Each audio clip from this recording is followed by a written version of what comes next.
Assalamualaikum warahmatullahi wabarakatuh. Sahabat Muslim Sejati TV, kali ini kita akan menyimak video tentang rahasia menggunakan umur di usia senja. Semoga apa yang disampaikan Ustadz Dede nanti bisa memberikan arahan kita untuk menggunakan usia kita dengan sebaik-baiknya. Selamat mendengarkan.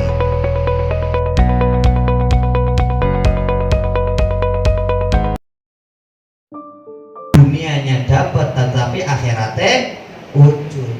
Makanya di dalam riwayat Muslim ada orang yang sudah tua tetapi hatinya memiliki dua perkara ini. Orang ini tidak disukai oleh Allah Subhanahu wa ta'ala. Hadis riwayat Muslim, ya.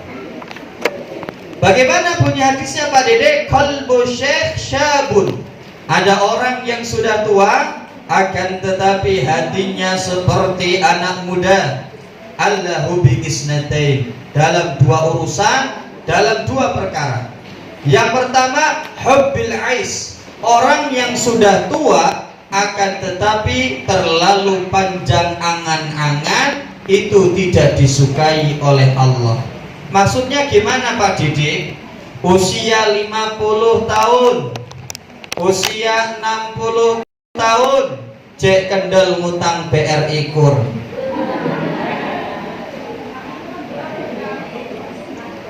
Nyun ngapunten Ibu dan Bapak, orang itu kalau makin tua, hutang itu bukan semakin ditambah. Kalau orang itu makin tua, utang itu mulai diberesi satu persatu. Usia 60, utang mulai diberesi satu persatu. Nek jenengan tidak bisa meninggalkan warisan yang banyak untuk anak cucu, minimal jenengan jangan mewariskan hutang. Bisa diterima apa mboten? Termasuk jenengan ngasih nasihat kepada anak-anak jenengan yang baru nikah awal. Lendo ojo kendel ngutang. Memang orang yang tidak kendel ngutang itu punya apa-apanya lama. Pengen punya rumah suwe, pengen punya mobil suwe, karena setiti nabung sih, kecuali balungan gajah nggih.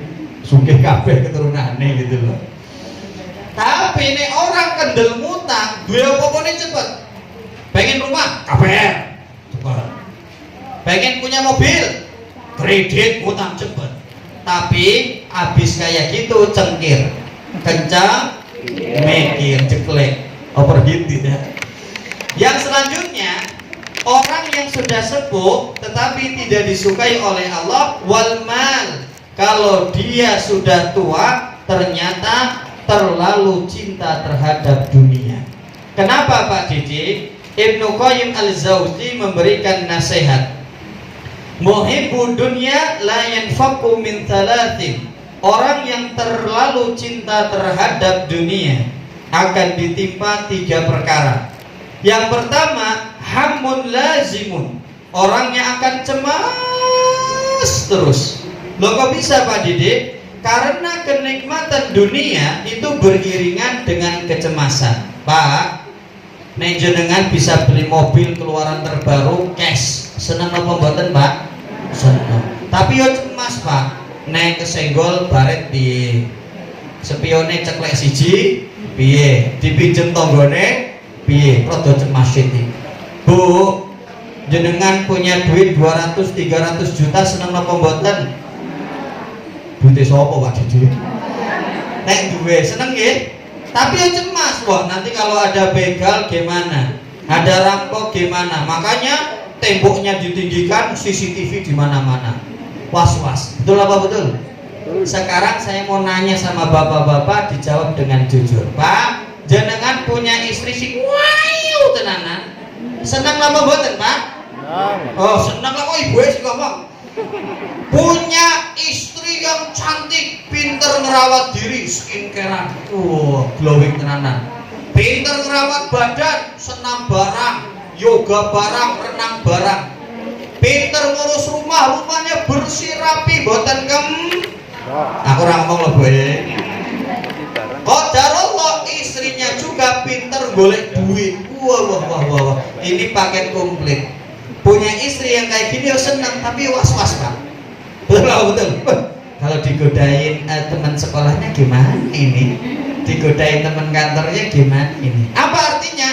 Artinya semua kenikmatan dunia beriringan dengan kecemasan. Makanya kalau orang ini di masa tua terlalu cinta terhadap dunia, pasti hidupnya cemas terus. Makanya orang mukmin itu kalau punya dunia kayak tukang parkir, kata Agim. Tukang parkir mobilnya banyak, motornya banyak, yo ndak sombong, yo ndak kemaki. Tukang parkir ketika mobilnya diambil semua, motornya diambil semua, yo ndak depresi, yo ndak stres, biasa saja. Karena tukang parkir itu cuman merasa dititipi, bukan merasa memiliki. Jadi los dol. Berangkat haji ditinggal sebulan usahanya, yuk saya usaha ini cuman titipan Allah, saya tak berangkat haji dulu saja, mumpung masih sehat, ada kesempatan. Selanjutnya kalau orang sudah sepuh terlalu cinta terhadap dunia, wa ta'abun daimun, dia capek terus. Karena semua usaha kita diukur dengan dunia itu capek, Pak. Bu, coba lihat sebelah kanan. Coba lihat sebelah kanan aja dengan sebelah kirinya. Ini bapak-bapak kok bayi gerak? Ngurus suami capek enggak? Jujur Bu. Tuh capek jadinya Pak. Ya suami itu kalau sudah sampai rumah ketemu istrinya berubah jadi anak TK ya Bu. Kesel siti, telat gawe ke kopi, pusing di kantor, gitu ya. Yuk ngapunten, kerjaan mama kan banyak dan berat. Bayangkan kerjaan ibu-ibu itu dari terbitnya matahari sampai terbenamnya mata suami. Kalau suami ini cek melek, ini gawean wae. Capek jadi istri itu. Artinya, yang ngapunten kalau kita diukur pakai dunia, wah, blonjone yo sithik, ngamukan, wah repot gitu ya. Jadi kurang ikhlas, terasa berat. Tetapi kalau ya Allah, saya cari pahala dari Allah, fa insya Allah nyari surganya Allah, itu serasa semuanya insya Allah lebih ringan. Betul apa betul? Dan yang terakhir, wa hasratun la tanqadhi. Orang yang terlalu cinta terhadap dunia, besok kalau meninggal akan nangis menyesal karena usia yang sedikit ini, yang sebentar ini ternyata dihabiskan untuk mencari dunia sampai melupakan akhirat. Dia belum membawa bekal yang banyak, akan nangis yang tidak akan ada obatnya, Bapak Ibu. Bisa diterima nggih? Golek dunya ora entek Bapak Ibu.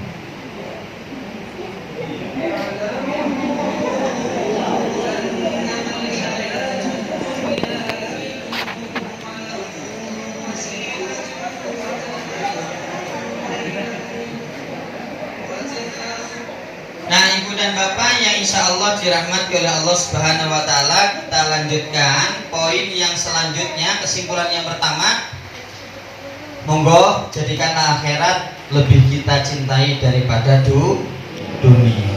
Poin yang kedua, kata Al-Quran tentang usia apa Pak Dede? Orang itu kalau semakin bertambah usia, maka penglihatan ini akan semakin kabur. Betul apa betul? Jangan keluar rumah lupa bawa kacamata. Iki mocone apa? Aku ora iso maca wae iki. Bakul kerupuk ketabrak Honda. Remuk dah. Jadi susah lihatnya. Secara saintifik ilmiah karena faktor usia, tetapi secara kacamata agama, kenapa orang itu makin tua pandangan mata mulai kabur? Allah memberikan pelajaran kepada kita. Kalau makin tua itu mata ini lebih banyak memandang kampung akhirat, Bapak Ibu. Bu, nek wis gringgingan diselonjorkeun mawon. Saya tahu sama tahu. Kan kita seumuran gitu. Makanya saya kalau ngisi pengajian, mama kayak gini, posisi duduk umpuk-umpukan. Itu sate aja suwe-suwe. Aduh. Nah Ibu dan Bapak hati-hati, barang siapa ketika masih hidup di alam dunia dia buta urusan akhirat, tidak pernah ngaji, tidak pernah mempelajari Al-Quran dan hadis, maka besok orang ini kalau wafat di akhirat dia pun dalam keadaan buta dan dia tersesat bingung. Nyun ngapunten, saya tadi pada maghrib sampai isya ngisi kajian di Masjid Nur Asrofa Barat Hotel Alila Jajar itu loh. Nah, saya datang ke sini aku Google Map Pak, belum ngerti soalnya SMP 9 di mana. Berarti kalau kita pengen menuju suatu tempat yang kita belum pernah ke sana, cukup pakai Google Map, insya Allah sampai. Betul apa betul? Lanjut dengan sudah pernah ke surga apa belum? Belum. Butuh Google Map apa boten? Tak Sherlock kok. Google Map-nya arah ke surga itu Al-Quran dan hadis. Kalau selama hidup tidak pernah ngaji, tidak pernah mempelajari Al-Quran, bagaimana bisa tahu Google Map arah ke surga? Bisa diterima? Makanya dalam Quran surah Al-Isra ayat 72 Allah menjelaskan, wa man kana fi hadhihi a'ma, barang siapa ketika masih hidup di alam dunia dia buta urusan akhirat, fahuwa fil akhirah a'ma, maka besok kalau dia wafat berada di akhirat dia pun dalam keadaan buta, wa adallu sabila, dan dia pasti bakalan tersesat. Na'udzubillahi min dzalik. Makanya kalau Allah ingin menjadikan orang ini orang yang baik, bahagia di dunia dan di akhirat, yang pertama Allah berikan kepada orang ini senang ngaji ya Ibu. Man yuridullahu bi khairan yufaqihu fiddin. Tandanya orang ini akan dijadikan orang yang baik, Allah berikan kepada dia semangat dalam belajar ilmu agama. Masih kuat Bu? Lanjut nggih. Nah Ibu dan Bapak, makanya kita perhatikan nasihatnya Imam Ali di dalam kitab Jami'ul Ulum wal Hikam. Kata beliau, irtahalati dunya mudbiratan, dunia yang sekarang kita tempati bakalan kita tinggalkan. Wartahalatil akhirah mukbilatan, akhirat yang selama ini kita dengar ceritanya dari kiai, dari ustadz, bakalan kita datangi. Walikulli wahidatin minhuma banun, dunia dan akhirat punya anak-anak. Fakunnu min abna'il akhirah wala takunnu min abna'i dunya. Jadilah kita anak-anaknya akhirat, jangan jadi anak-anaknya dunia. Maksudnya piye Pak Dede? Saya jelaskan. Allah itu suka kepada orang yang usianya 15 tahun tetapi pemikiran dan kelakuannya kayak orang umur 70 tahun. Masih muda ingat akhirat, masih muda ingat beratnya alam kubur. Kemudian pemuda ini semangat beramal soleh dan berbuat baik. Dialah anak-anaknya akhirat.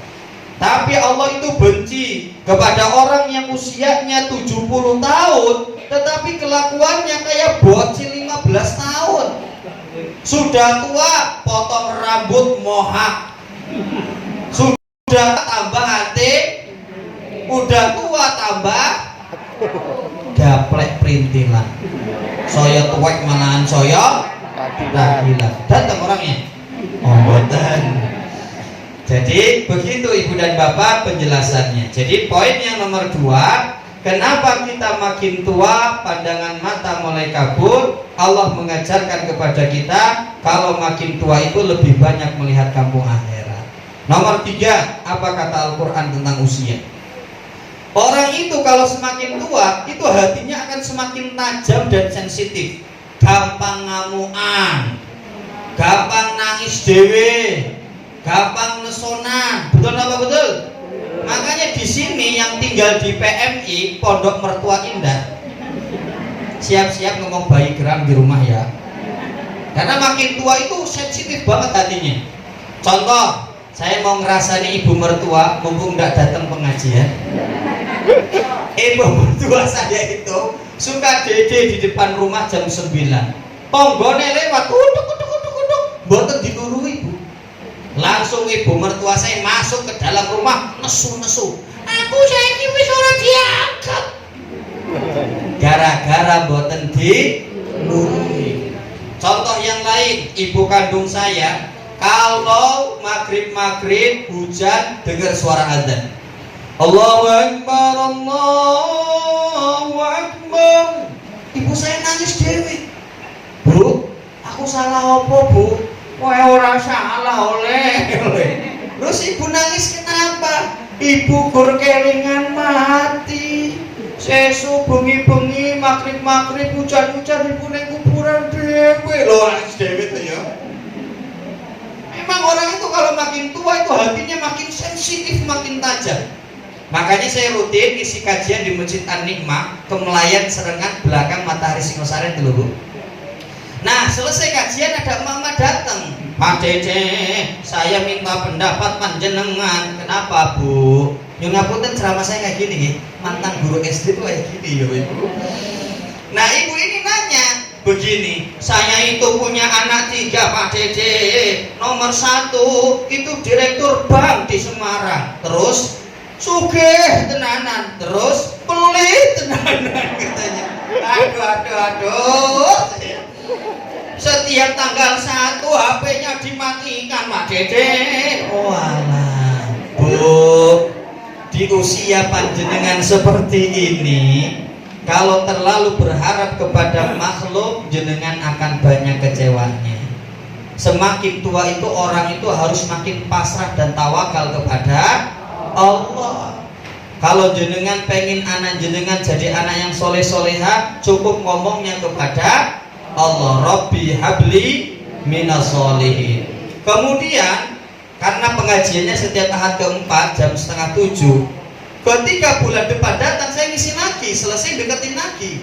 Gimana ibu, ada yang bisa saya bantu? Alhamdulillah Pak Dede, ingin transfer. Melu seneng aku bu. Itu ya. Apa artinya kenapa orang makin tua hati itu makin tajam dan sensitif? Allah mengajarkan kepada kita kalau semakin tua itu lebih banyak tawakal dan pasrah kepada Allah. Nih bergantung kepada anak cucu, yo nih anak cucunya dong. Betul. Kalau enggak, loroan terus Bapak. Makanya Bu, barang siapa di masa tua dia banyak pasrah dan tawakal kepada Allah, panjenengan akan diurusi oleh Allah di masa tua panjenengan. Butuh dalil. Quran surah Luqman ayat 22. Ini dalilnya. Saya bacakan. Wa may yuslim wajahu ilallah. Barang siapa di masa tuanya dia banyak pasrah dan tawakal kepada Allah, dengan catatan wa huwa muhsinun, dia tetap orang baik. Yo seragam pengajian, yo seragam sholat berjamaah, yo seragam ngaji. Kata Allah, faqad istamsaka bil urwatil wuthqa. Dia ini seperti berpegang kepada tali Allah yang tidak mungkin akan putus. Apa artinya? Di masa tuanya dia akan dijaga, diperhatikan oleh Allah Subhanahu wa ta'ala. Bisa diterima nggih? Monggo makin tua banyak ibadah, banyak tawakal, Pak insya Allah di masa lemah panjenengan ini akan dijaga dan diperhatikan oleh Allah Subhanahu wa ta'ala. Dan perlu dicatat Bapak Ibu, ketika jenengan semakin kencang ibadah ini bukan hanya untuk panjenengan, tetapi bermanfaat untuk anak keturunan panjenengan. Ini yang ngomong pengen punya anak nunggu 10 tahun dulu Bu. Jadi anak saya itu masih kecil di rumah, baru satu tahun 7 bulan. Cek gelundang-gelundung kayak semua. Ketika punya bocil ini, ibadah saya makin meningkat. Kenapa? Ketika mau ibadah tak ingat wajah-wajahnya. Loh kenapa? Kata Umar bin Abdul Aziz, ma min muslimin yamutu hafidullah min akibihi wa akib akibihi. Tidaklah seorang muslim ini meninggal ketika masih hidup, dia ini orang yang semangat berbuat baik. Ketika dia wafat, maka anak keturunannya dijaga dan diperhatikan oleh Allah Subhanahu wa ta'ala. Lanjut nggih. Hal ini pun pernah dialami Nabi Yakub, bapaknya Nabi Yusuf. Di masa tua beliau itu sangat pusing gara-gara kelakuan anak. Makanya ibu dan bapak, saya sudah bikin rahasia usia 40 tahun mengupas Quran surah Al-Ahqaf ayat 15 yang tadi di awal saya bacakan. Makanya ibu dan bapak kalau makin tua itu harus banyak mendoakan anak cucu. Kenapa?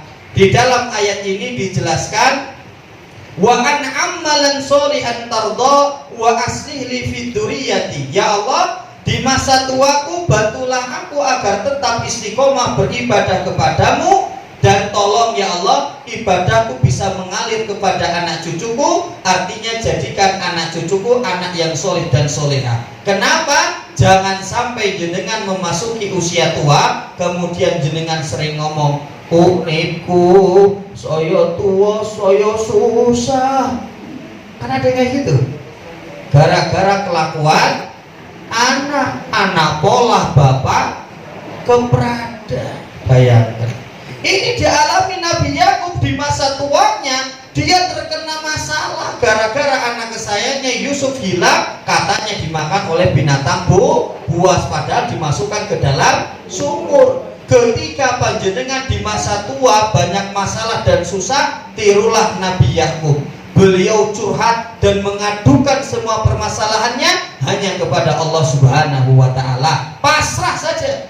Makanya dalam Quran surah Yusuf ayat 86, qala innama asku bathi wa husni ilallah. Aku adukan semua kesedihan dan kesusahanku di masa tua ini hanya kepada Allah Subhanahu wa Ta'ala. Makin tambah usia, harusnya makin pasrah dan tawakal kepada Allah.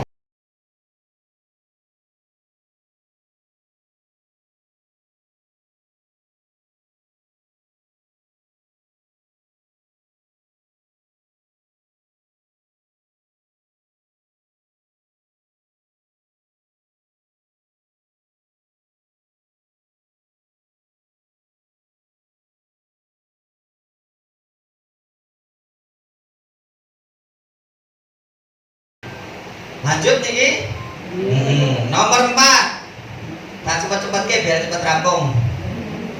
Apa kata Al-Quran tentang usia? Rasul apa buatan lagi? Masih kuat makan marneng. Orang kuat ADD. Idul Kurban pada seneng nyate. Aku mah lebu kabeh ini dagingnya. Orang itu kalau makin tua kekuatan gigi itu mulai nurun, Pak. Aku juga kerasa, Bu, mulai bolong-bolong, mulai sempil-sempil. Dulu es teh, es jeruk, pop es, mixu barang, wah, ledak, wah. Kemarin minum bubur kacang hijau, kasih es, langsung sakit semua gigi. Waduh, ini kerasa mulai 30-an ke atas. Kalau gigi mulai sering sakit, mulai bolong, mulai mereteli satu-satu. Ini peringatan dari Allah. Kalau gigi itu berguguran, nyawa pun pasti bakalan gugur. Ini tanda-tanda, Bapak Ibu. Ibu dan Bapak, dan ketika Allah menghendaki orang ini diwafatkan dalam keadaan baik, itu dipekerjakan dulu oleh Allah. Saya bacakan hadisnya. Idza aradallahu bi 'abdihi khairan. Kalau orang ini oleh Allah dikehendaki akan wafat dalam keadaan husnul khotimah, istakmalahu. Sebelum dia wafat dipekerjakan dulu oleh Allah. Kemudian para sahabat bilang, kaifa yastakmiluhu ya Rasulullah? Yang dimaksud dipekerjakan oleh Allah itu bagaimana? Kata Nabi, yuwaffiquhu li amalin sholli qabla mautihi. Sebelum dia wafat disibukkan dulu berbuat kebaikan. Ketika rohnya ditarik, dia posisi sedang berbuat baik. Saya punya jamaah di gak ada sebutnya masjidnya, takut dengan kenal, di daerah Nanasan Malang Jiwan. Beliau ini pensiunan Auri, Bapak Ibu. Terkenal kata jamaah pelitih jamaah. Qadarullah, anaknya kaya. Kemudian bapak ini dinaikkan haji. Pulang haji berubah nyah-nyok. Karena ciri haji mabrur itu dua, it'amu ta'am wa tibul kalam. Selesai pulang haji nanti, it'amu ta'am, dia senang memberikan makanan, semakin nyah-nyok dermawan. Yang kedua, wa tibul kalam, ucapannya itu makin baik. Kalau pulang haji kemudian makin pelit, nek ngomong soyo nyelekit, berarti hajinya aku orang ngomong kok Nah, qadarullah ibu dan bapak pulang haji nyah-nyah, kemudian sergap adzan. Pokoknya sebelum masuk waktu sholat 5 menit sudah ada di masjid. Ayo bapak-bapak di sinilah. Sebelum adzan sudah di masjid ya Pak? Masya Allah pokoknya. Kemudian setahun kemudian selesai pulang haji, bapak ini diwafatkan oleh Allah Subhanahu Wa Taala. Tuh cirinya kayak gitu. Sebelum meninggal disibukkan dulu beramal soleh. Masih kuat kan ini Bu? Masih. Dan ketika orang ini meninggal, ciri-ciri husnul khotimah itu ada 13. Karena mengingat waktu yang terbatas, saya sampaikan 3 saja sebagai perwakilan. Yang pertama, ketika dia wafat, dia mampu mengucapkan kalimat La ilaha illallah. Man kana akhir kalami la ilaha illallah dakhalal jannah. Barang siapa sebelum meninggal mampu mengucapkan kalimat la ilaha illallah, maka dia akan masuk ke dalam surga. Gampang Pak Dede. Tidak semudah itu Ferguson. Karena Nabi ketika wafat itu memanggil Ali, ya Ali Ta'al, bawakan air, dimasukkan ke dalam bejana. Ali kemudian membawa bejana isinya air. Kemudian Nabi memasukkan kedua tangannya ke dalam bejana dan mengusapkan ke wajahnya sendiri. Lalu Nabi bilang apa? Innal mauta syakarat. Setiap kematian itu diawali dengan sakaratul. Orang diambil nyawanya sakaratul maut itu berat Bapak Ibu, sangat berat sekali. Makanya ketika orang dicabut nyawanya, syaitan itu datang menghalang-halangi agar dia tidak mengucapkan kalimat la ilaha illallah. Makanya kalau ada saudara, ada keluarga yang sedang sakit parah dan kemungkinan untuk sembuhnya 0%, jangan ditinggal, didampingi terus. Karena orang ini ketika ditarik ruhnya, setan datang membawa perkara yang dia senangi. Nah ibu-ibu senang koleksi mas-masan mahkota klewer. Setan datang bawa mas-masan nih. Bu ini loh, keluaran terbaru, model terbaru gitu ya. Nanti kan Masku senang koleksi gamis kerudung. Wah, setan bawa toko kerudung ke situ. Mau ke bu kerudung, kerudung. Bapak-bapak senang mancing. Wah, pas ditarik setan yang bawa pancingan. Ayo Pak Dek, pancing Pak dia. Mancing kok gitu. Makanya jangan ditinggal. Orang itu tergantung rekam jejaknya. Kalau selama hidup sering ngaji, orang baik, maka akan dimudahkan mengucapkan kalimat la ilaha illallah. Lanjut. Nomor 2, orang ini ketika wafat, mautul mukmin bi'irkil jabin, akan keluar keringat di keningnya, tapi tidak semua orang. Dan yang nomor 3 adalah ibu dan bapak, yaitu meninggalnya yaumal jumu'ah au lailatul jumu'ah, meninggalnya pada malam Jumat atau hari Jumat. Kenapa? Illa waqahallahu fitnatal qabri. Orang ini akan dibebaskan dari siksa kubur Bapak Ibu. Nah ini malam yang tepat ini Pak. Ini malam Jumat ya. Monggo berdoa Bu. Aduh kok ada horor gini ya Bu. Jujur ibu dan bapak, kalau saya mendengarkan informasi dari masjid, Innalillah wa inna ilaihi raji'un, telah berpulang keharibaan Allah Bapak Fulan pada hari Jumat.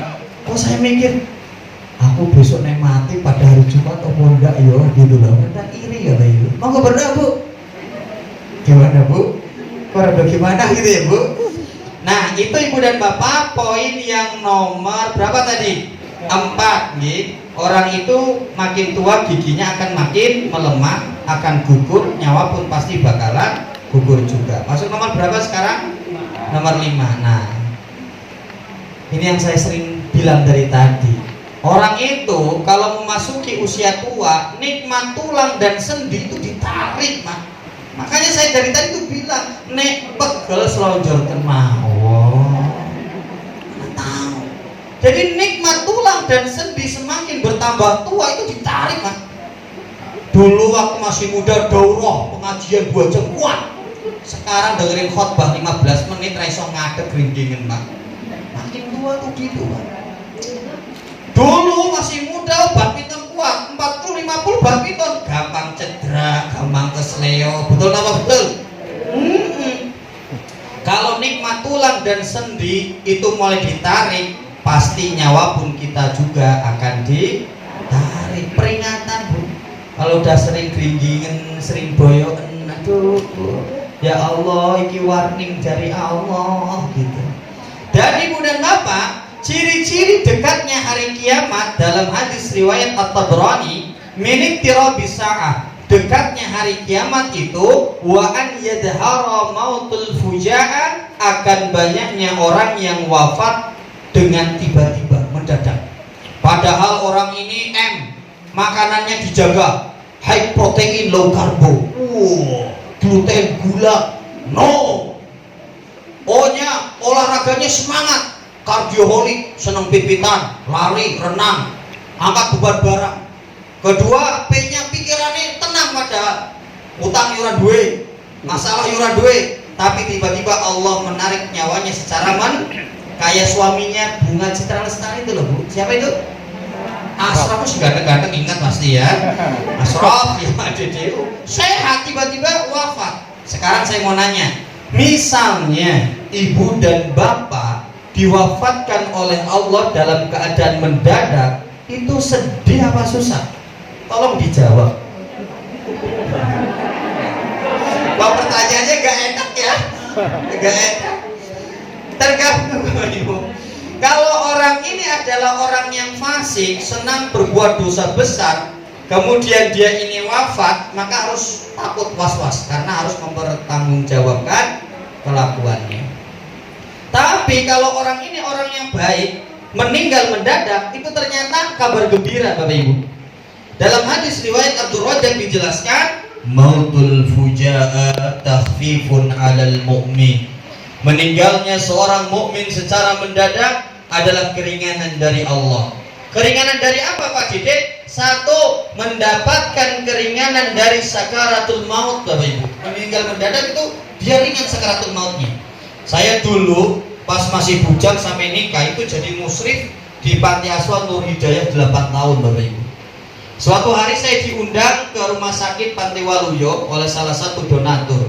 Ternyata di ruang ICU Bapak Ibu, ternyata di ruang ICU sudah seminggu. Ketika masuk ke ruang ICU, aku sih nonton yang wedi, lidahnya keluar, bibirnya putih, badannya cilik, potongnya kubur tenanan, matanya kuning. Penyakit apa? Liver. Bayangkan Bapak. Seminggu. Singkat cerita, dibilang meninggal ya masih hidup, dibilang hidup gak bisa apa. Sampai saudaranya yang dari Jakarta nyolek saya, Pak Dede, dia singke bareng-bareng bayu gitu. Bayangkan. Coba nih jenengan, habis sholat subuh kegiatan rutin, sampai rumah di ruang tamu baca Quran biasanya. A'udzubillah, ditanya sama cucunya sama anaknya, Mbak Kum, pengen dibikinkan minum apa? Teh mondo nduk. Jenengan ke dapur bikin teh mondo. Loh, kok Mbak Kakung suaranya enggak kedengeran ya? Didatengin lagi ke ruang tamu, dicolek kok. Innalillahi wa inna ilaihi raji'un. Gampangin. Jadi meninggal mendadak yang pertama keringanan dari sakaratul. Yang kedua, kenapa meninggal mendadak disebut keringanan dari Allah? Meringankan ahli waris. Betul. Saya punya saudara awal COVID-19 itu bapaknya sakit, dibawa ke Solo Raya, tidak ada yang mau terima kecuali rumah sakit JIH. Mana Bu? J Pajar Indah. Ada BPJS di sana? Oh tidak ada Ibu. Satu malam berapa? 8 juta. Di sana 4 hari 4 malam, 8 kali 4 berapa? Ya sama motor si anyar lah. Kalau anus maman kabeh, sugih kabeh ora dadi masalah. Tapi anaknya baru rumah tangga, punya anak 1, ngerintis karir. Singkat cerita, bayar 32 juta, tidak ada yang mampu, terpaksa ngutang. Tahun 2019, pada akhirnya bapaknya pun dalam keadaan wafat. Ya tetap kudu dibayar. Sekarang tahun berapa? 2023. Sampai detik ini hutangnya belum selesai. 4 tahun 32 juta belum selesai. Makanya meninggal mendadak itu meringankan ahli waris. Gimana Bu, mau dicoba? Waduh, bingung juga ini Pak Didi ya. Terakhir Ibu dan Bapak, nomor 6, alhamdulillahirobbil. Nggak kerasa ya Pak, mau 1 jam loh Pak, dari setengah 8 sampai setengah 9, nggak kerasa. Nomor 6 nih Bapak Ibu, orang itu kata Al-Quran semakin bertambah tua dia akan memasuki dunia putih ya. Akan meninggalkan dunia hitamnya. Jadi kalau yang sudah berubah ya biarkan sajalah. Ternyata putihnya rambut, putihnya kumis, putihnya jenggot, putihnya rambut ini harus mengingatkan kepada kita dengan putihnya kain kafan. Urusan rambut putih itu sampai dijelaskan dalam Quran surah Fatir ayat 37. Saya langsung saja ke ayat utamanya. Waja'akumun nadhir. Apa kata Allah? Sungguh aku Allah sudah mendatangkan kepada kalian nadhir, yaitu sang pemberi peringatan. Para mufasir menafsirkan kalimat nadhir adalah uban. Uban itu SP1 dari kantor Allah Bapak Ibu. Jadi peringatan. Makanya jangan disemir gini ngapunten. Maksudnya jangan disemir hitam. Nek kuning, hijau, merah ndak apa-apa gitu. Ya rada-rada merah-merah dikit, glowing-glowing gitu loh. Sing penting jangan hitam. Makanya besok di akhirat uban itu akan menjadi cahaya. Man sabba saibatan fil Islam, barang siapa orang bisa tua dan dia posisi masih beragama Islam, rambutnya putih semua, kanat lahu nuran yaumal qiyamah, putihnya rambut itu akan menjadi cahaya besok di akhirat. Dan termasuk uban ini tanda dimuliakan oleh Allah. Inna min izdalillah ikrama di syaibal muslim. Salah satu Allah berikan kemuliaan orang yang sudah sepuh, ditumbuhkannya uban di kepalanya biar dia menjadi dihormati oleh orang lain. Enten bakal kok, Pak, jangan dulu saja. Ayo Pak Ganjar kan makin gagah, putih-putih kabeh gitu loh. Bisa diterima nggih? Lanjut, Ibu dan Bapak, sekarang kita memasuki sesi-sesi terakhir. Kita lihat skema usia. Ammaru ummati ma baina sittin illa sab'in. Kata Nabi, umur umat Nabi Muhammad itu tidak akan jauh dari 60 sampai 70 tahun. Nabi saja wafat di usia 63, berarti umatnya tidak akan jauh dari Nabi.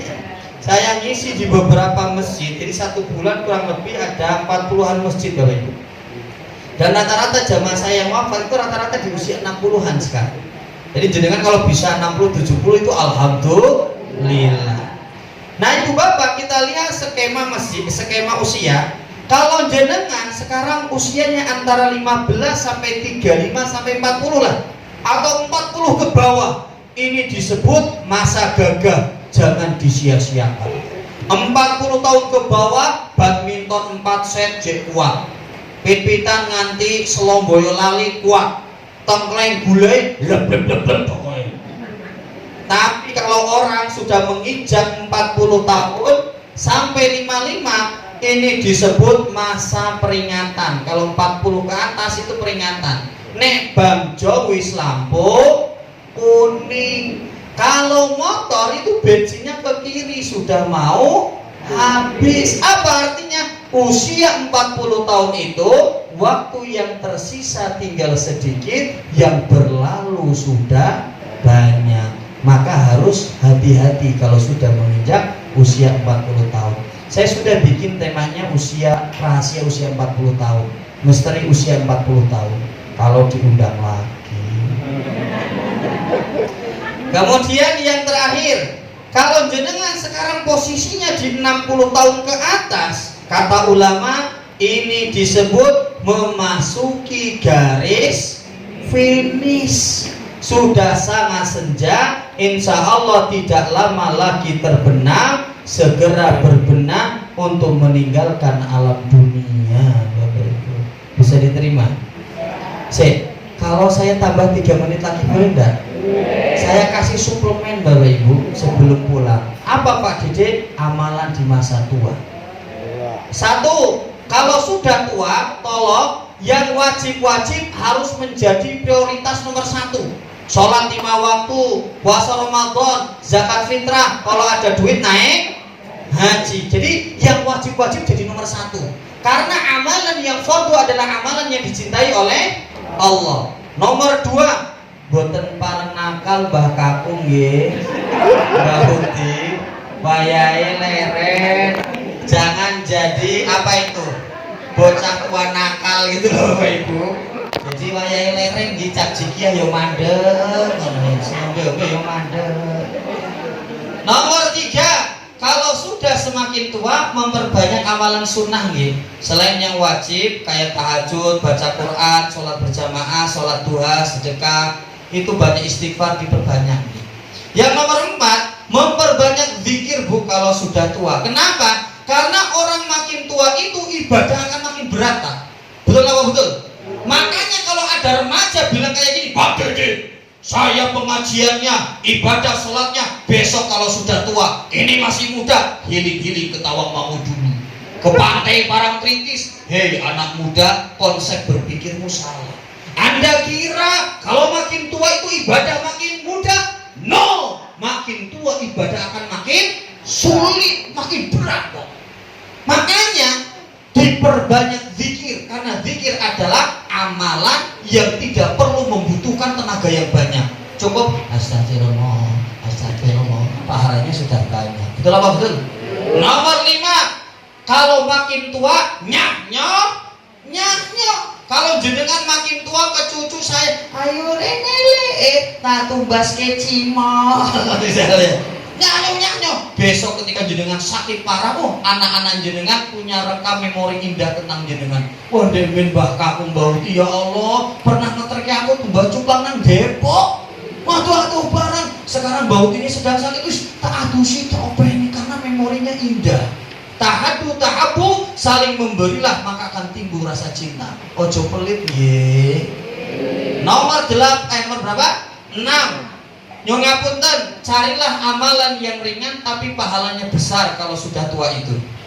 Saya pernah bikin materinya 8 amalan ringan yang pahalanya besar. Kalau diundang lagi saya sampaikan. Contoh, membaca ayat kursi setiap selesai sholat 5 waktu, itu pahalanya kalau dia wafat tidak ada yang menghalangi dia masuk ke dalam surga kecuali wafatnya itu. Nomor 7, 3 lagi masih kuat nggih? Kalau sudah memasuki usia senja, zikir pagi dan sore, zikrus sobah wal masa, kalau bisa diistiqomahkan.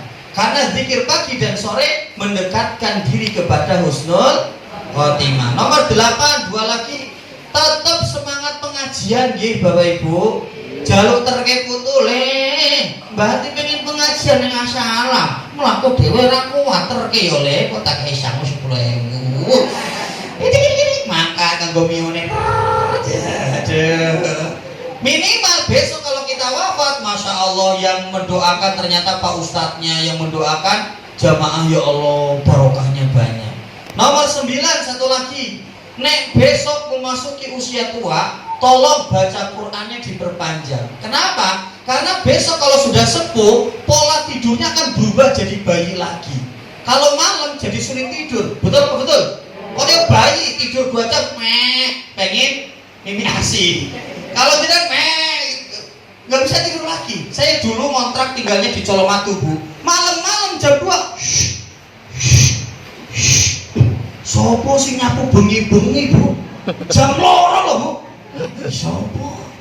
Tak buka pintu rumah belakang, ternyata Mbak Huti pemilik kontrakan lagi nyapu jam 2. Berarti ini jam 2 malam kok nyapu, Mas Dede. Mbak tidak bisa tidur, nyapu hai. Ya Allah, kita yang sudah ngaji, kalau malam tidak bisa tidur, yang dibaca apa? Al-Quran sampai ngantuk, gitu nggih.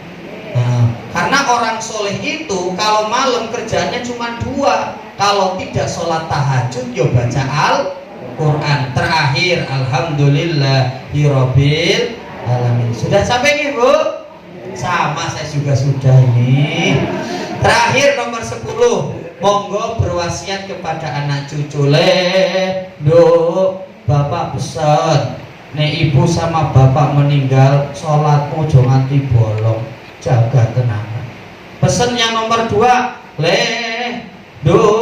tolong besok kalau kamu lihat ibu dan bapak lagi sakaratul maut, tolong bimbing bantu ibu bapak mengucapkan kalimat La ilaha illallah. Itu harus dikasih tahu, karena di tetangga saya ketika bapaknya wafat, namanya Pak Slamet, anaknya 2. Anak pertama itu pekerjaannya kahin dukun. Anak yang kedua jualan alat tulis. Anak yang ketiga cucunya. Ketika Pak Slamet ini sekarat,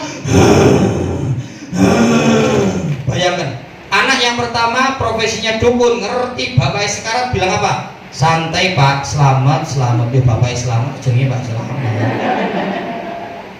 Anak yang nomor 2 nggak ngaji tenanan, ngerti bapaknya sekarat, yang diambil adalah Quran surah Yasin, malah diyasin kan harusnya ditalkinkan. Anak yang nomor 3 atau cucunya nyunga punten megang topi mbah kakungnya sambil nangis, mbah aku. Serumah ndak ada yang paham ilmu agama, bayangin mbah kakungnya sekarat dewi. Makanya jenengan berwasiat, besok kamu kalau lihat bapak ibu lagi sekarat, tolong ucapkan kalimat La ilaha, tuntun bapak ibu. Terakhir, wasiat jenengan ke anak, itu ada Fortuner 10, kos-kosan belakang WNS itu 40, itu ada invest bapak punya kebun sawit 10 hektar di Kalimantan. Tapi pesan bapak satu, besok kalau bapak ibu sudah meninggal, jangan sampai lupa Allahumma firli wali walidayya warhamhuma kama rabbayani shaghira. Alhamdulillahirabbil alamin. Demikianlah tema apa kata Al-Quran tentang usia. Ada pertanyaan tidak? Oh tidak ada, alhamdulillah. Ada yang mau tanya? Kalau tidak ada ditutup pakai doa gitu loh. Monggo. Boleh bertanya sesuai dengan tema, boleh di luar tema. Monggo, raketan 1 atau 2. Sambil dihabiskan dulu tehnya.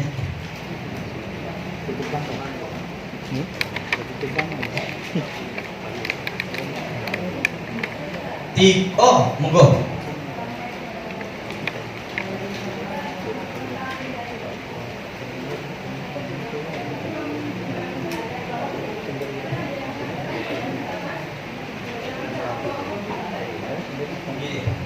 Sudah. Nah, ibu dan bapak, memang saya juga sering dengar di masyarakat, nek la ilaha illallah kedawan Pak Dede, cukup Allah. Lah gimana hukumnya? Nyun ngapunten ibu dan bapak, saya sudah membuat materi yaitu perusak bulan Ramadan. Isinya itu di dalam agama Islam itu semuanya ada SOP-nya. Ojo gawe aturan dewe. Jangan sampai kita ini seperti yang digambarkan dalam Quran surah Al-Ghasyiyah. Amilatun nasibah tasla naran hamiyah. Ada orang ketika masih hidup dia semangat berbuat baik, berbuat kebaikan, harapannya kalau wafat dimasukkan ke dalam surga. Ternyata ketika meninggal malah dimasukkan ke dalam neraka. Loh kenapa? Padahal dia berbuat baik. Karena kebaikan yang dia lakukan tidak sesuai dengan yang diajarkan oleh Nabi kita, Nabi Muhammad Sallallahu Alaihi Wasallam. Nyun ngapunten, karena terbatasnya ilmu saya cuma bisa menjawab. Tetap saya lebih mengutamakan kalimat La ilaha illallah, itu yang saya tahu dalilnya. Karena cukup membaca sekali saja Bapak Ibu. Contoh, sedang sekarat, pernah lihat orang sekarat kan Bu? Tuntun dengan lembut, tapi ojo cepet-cepet, ojo sering-sering, nanti bosan. Cukup aja, ayo mbak,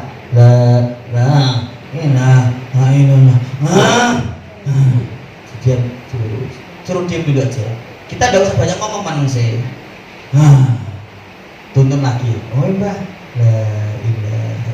si penting tugas kita mentalkin dengan sungguh-sungguh dan mendoakan dengan sungguh-sungguh. Perkara bisa mengucapkan la ilaha illallah atau tidak, semuanya urusan ada di tangan. Kalau Allah berkehendak pasti bisa. Jadi dalil nyebut Allah Allah, saya belum tahu dalilnya itu. Mungkin karena terbatasnya ilmu saya. Tapi yang saya tahu dalilnya kalimat la ilaha illallah. Begitu Ibu. Ye, sami-sami. Ada lagi Bu? Wis bengi Pak Dede, ya wis saya akhiri saja yuk. Sudah nggih? Lain kali kita sambung lagi. Mari Ibu dan Bapak kita akhiri dengan doa. A'udzubillahi minasyaitonirrajim. Bismillahirrahmanirrahim. Ya Hayyu ya Qayyum ya Azizu ya Hakim ya Ghafuru ya Rahim. Allahumma salli ala Muhammad wa ala ali Muhammad warhamna ma'hum birahmatika ya arhamar rahimin. Allahumma ighfir lil muslimina wal muslimat wal mu'minina wal mu'minat al ahya'i minhum wal amwat innaka sami'un qaribun mujibud da'wat. Rabbana dhalamna anfusana wa illam taghfir lana wa tarhamna lanakunanna minal khasirin. Ya Allah, ampunilah dosa kami dan dosa saudara-saudara kami yang telah meninggal mendahului kami. Ampunilah semua dosanya, terima semua amal ibadahnya dan lapangkanlah kuburannya. Rabbana hablana min azwajina wa dzurriyyatina qurrata a'yun waj'alna lil muttaqina imaman. Ya Allah, berikanlah kepada ibu dan bapak yang hadir di keluarga yang sakinah mawaddah warahmah, keluarga yang penuh dengan kelembutan, keluarga yang penuh dengan kesabaran, keluarga yang pandai menyelesaikan setiap permasalahan. Rabbana hablana minas solihin, Rabbi la tadarni fardan wa anta khairul warisin. Ya Allah, berikanlah kepada ibu dan bapak yang hadir keturunan anak-anak yang soleh dan solehah, yang kuat imannya, mulia akhlaknya, cerdas pikirannya, anak-anak yang mampu berbakti kepada ibu dan bapaknya. Allahumma inna nas'alukal huda wa tuqa wal afaf wal ghina. Ya Allah, limpahkanlah kepada ibu dan bapak yang hadir rezeki yang barakah, rezeki yang halal yang mendatangkan banyak manfaat. Ya muqallibal qulub tsabbit qulubana ala dinik. Allahumma afina fi badana, Allahumma afina fi sam'ana, Allahumma afina fi basarina, la ilaha illa anta. Ya Allah, di sisa usia kami ini berikanlah kepada kami kesehatan jasmani dan rohani, kekuatan lahir dan batin, dan jagalah kami agar tetap istiqomah berada di jalan-Mu. Rabbana atina fid dunya hasanah wa fil akhirati hasanah wa qina adzabannar. Subhana rabbika rabbil izzati amma yasifun wa salamun alal mursalin walhamdulillahi rabbil alamin. Ibu dan bapak yang hadir, sebelum saya tutup, saya secara pribadi meminta maaf kepada ibu dan bapak kalau selama ceramah berusaha ada ucapan saya yang kurang sopan, menyinggung perasaan. Demikian tadi sahabat Muslim Sejati TV, tausiah yang sudah disampaikan oleh Ustadz Dede. Semoga mengingatkan kita agar menggunakan umur dengan sebaik-baiknya. Cukup sekian, sampai jumpa di video selanjutnya. Jangan lupa like, share, and subscribe. Wassalamualaikum warahmatullahi wabarakatuh.